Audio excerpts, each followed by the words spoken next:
A child named Jack appears on the scene as the movie begins. His father was a farmer, and Jack loved hearing stories, especially about barons and kings. He was particularly inspired by a story about a king. This is the story of a time when a king ruled over a country. During his reign, some pastors created magical beans. These weren't ordinary beans. They were made to confront God by flying into heaven. The pastors planted these seeds, and they grew into a towering tree that reached the sky. The pastors believed the tree's path led to heaven, but when they climbed it, they discovered another world between earth and heaven, a dangerous place where giants lived, far taller than humans. When the giants encountered the humans, they quickly realized who they were. Finding a way to Earth, the giants descended and caused destruction everywhere. They even began eating humans after killing them. The king's knights managed to kill one of the giants. The pastors then used sorcery on the giant's heart, pulling it out and crafting a magical crown from it. The most surprising part of the story is when the king, wearing the crown, confronted the giants. The giants knelt before him, accepting him as their king because of the crown's power. The king then commanded the giants to return to their own realm. After their departure, the king had the tree cut down and saved the seeds of the tree forever. When the king died, the crown and seeds were buried with him in his coffin. This story was also a favorite of the princess, as well as Jack. The princess's mother, being part of Jack's ancestry, used to tell her this tale. 10 years later, we see Jack, now grown up, heading to a city to sell his horse. Upon arriving, he notices a play being performed about the same king whose stories were told to him in his childhood. Jack enters to watch the play. There, a girl, disguised so no one knows she is the princess, is also watching. Some people begin to tease the princess, and Jack steps in to defend her. One of the boys punches Jack, but when Jack threatens them, they all kneel. Jack thinks they are afraid of him, but he later realizes they knelt because the princess was with him, and she was the reason for their respect. Soon after, Roderick appears, the man the princess's father wants her to marry. However, the princess does not like him and does not wish to marry him. Meanwhile, Roderick notices his study in disarray and realizes something is wrong.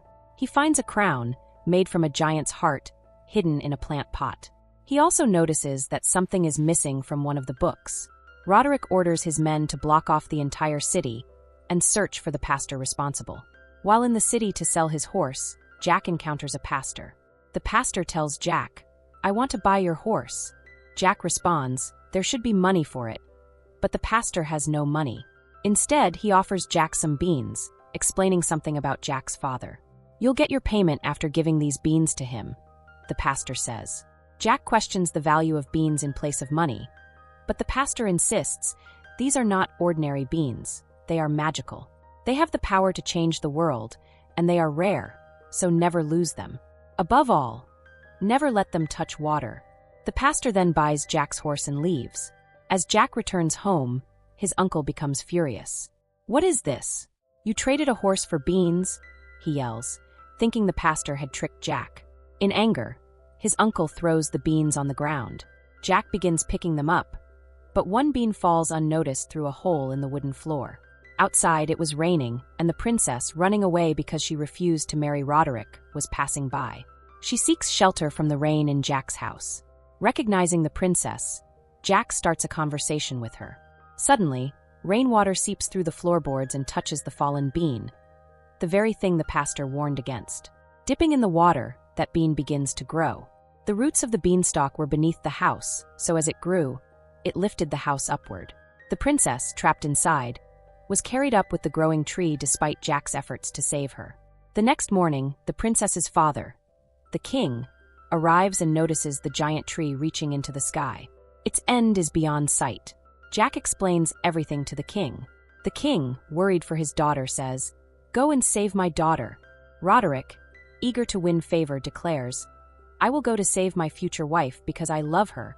Jack also wants to go, so they allow him to accompany them. As they climb the towering tree, Roderick deliberately cuts the rope, causing several knights to fall to their deaths.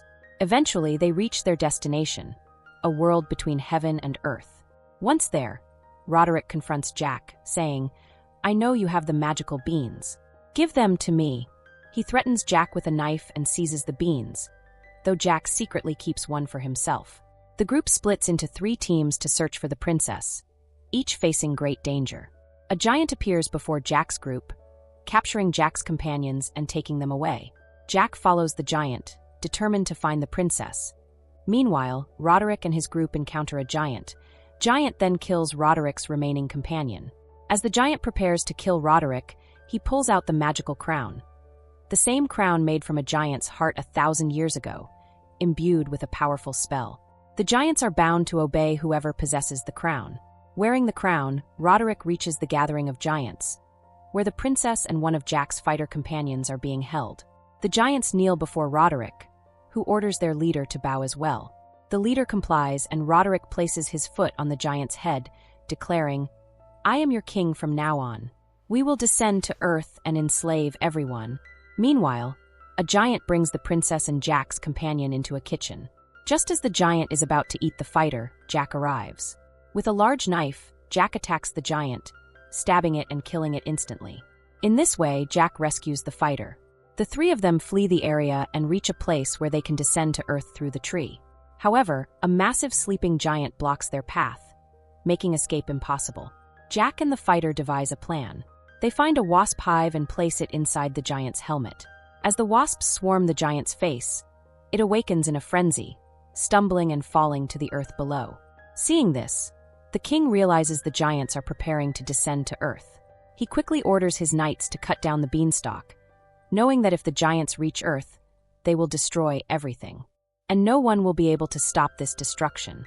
The fighter suggests to the princess and Jack, "Go to earth while I stay here. I want to stop Roderick at any cost.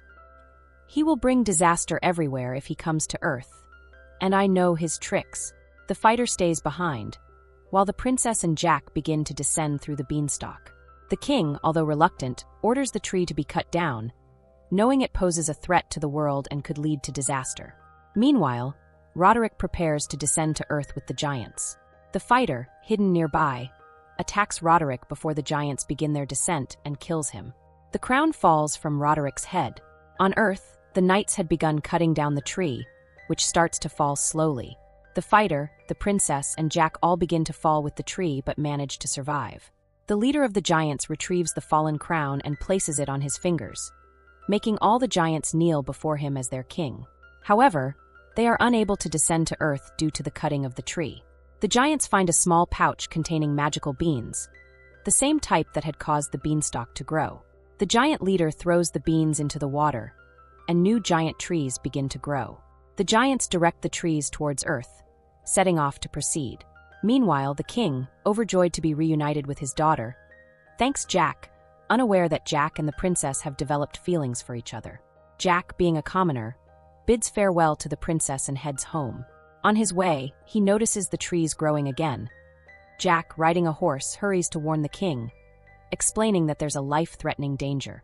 He reaches the king and princess, telling them, "The giants are coming."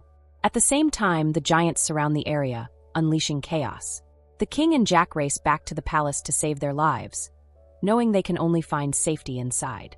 The giants are particularly vengeful toward the royal family. They reach the palace just in time, but Jack is left behind. The fighter orders the knights to shoot arrows at the giant continuously. As the giant falls into the water, its fiery surroundings prevent it from resurfacing. The giant tries to find another way out by diving into the water. The palace doors are under siege, with the giants pulling them open using ropes, while the king's knights pull them in the opposite direction. The king, witnessing the destruction, despairs, believing it's impossible to stop the giants. He instructs the princess to head to a secret room, where there's a hidden path leading to a fire torch. Lighting it will alert the people that they are in danger. Jack and the princess embark on their mission. While they move towards the fire torch, the ground begins to break apart, as the giant leader, who had fallen into the water, tears his way out of the earth. Emerging from the ground, he attacks and captures both Jack and the princess. As the giant is about to eat him, Jack takes out the last magical bean. He throws the bean into the giant's stomach. The giant, feeling strange, releases them. The bean sprouts inside the giant's body, causing trees to grow within him, splitting him apart. The giant's severed hand, still clutching the magical crown, falls near Jack. Meanwhile, the other giants have entered the palace. The king and his knights stand before them, prepared to face death. Suddenly, all the giants kneel down. Confused, they turn to see Jack, standing with the crown in his hand. Jack places the crown on his head and commands the giants, "Go back to your world." As the giants leave, all the trees are cut down. Later, Jack and the princess are married. They have 2 children, to whom Jack tells the stories of the giants, just as he heard them in his childhood. The children ask, "Where is the crown?" Jack replies, "The crown is still secure, for it has become a marvel. It is displayed for people to see, and visitors come from far and wide to look at it." The truth of the crown remains a mystery, and the movie ends with its melodramatic story. So that's it. Hope you enjoy the story. Subscribe and press the bell icon for more videos.